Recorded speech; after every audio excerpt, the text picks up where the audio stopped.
পাকিস্তানের খাইবার পাখতুনখোয়া এবং বেলুচিস্তান জুড়ে অভিযান চালিয়েছে দেশটির নিরাপত্তা বাহিনী।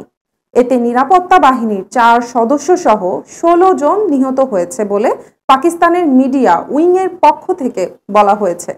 পাকিস্তান আন্তঃবাহিনী জনসংঘ পরিদপ্তর ISPR এক বিবৃতিতে জানিয়েছে, অভিযানে নিহতদের মধ্যে রয়েছে ভারতীয় প্রক্সি গোষ্ঠীর 12 সন্ত্রাসী। সেই সঙ্গে সন্ত্রাসীদের সঙ্গে তুমুল গুলি বিনিময়ে লেফটেন্যান্ট সহ 4 সেনা শহীদ হয়েছেন। রাজধানীর খিলগাঁওয়ে অস্ত্রসহ 3 জন গ্রেপ্তার। একজোট হচ্ছে ভারত, রাশিয়া, চীন।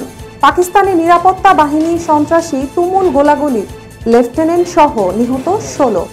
বাংলাদেশকে 106 কোটি 30 লাখ ডলার দেবে জাপান। আসসালামু আলাইকুম, মাস্টার মিডিয়া টিভির দুপুরের সংবাদে আপনাদের স্বাগত জানাই। সাথে আছি আমি শায়লা খান। এতক্ষণ শুনছিলেন প্রধান সংবাদের শিরোনামগুলো।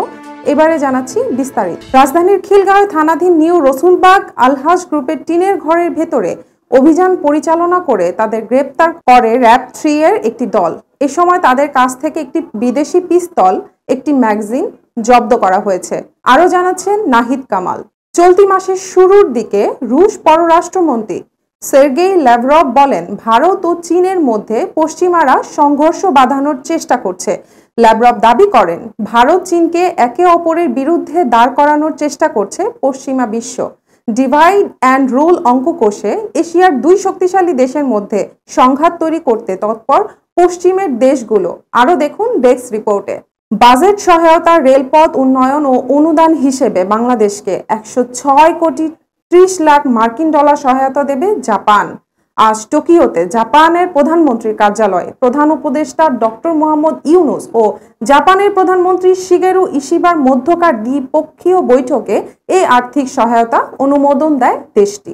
প্রধান উপদেষ্টার deputy press secretary Abul Kalam Azad Majumdar ও প্রধান উপদেষ্টার প্রেস উইংয়ের পাঠানো এক বার্তায় এই তথ্য নিশ্চিত করেছেন। দর্শক, এই ছিল এখনকার মতো সংবাদ শিরোনাম। পরবর্তী সংবাদ দেখার আমন্ত্রণ জানিয়ে এখানেই শেষ করছি। ধন্যবাদ সাথে থাকার জন্য।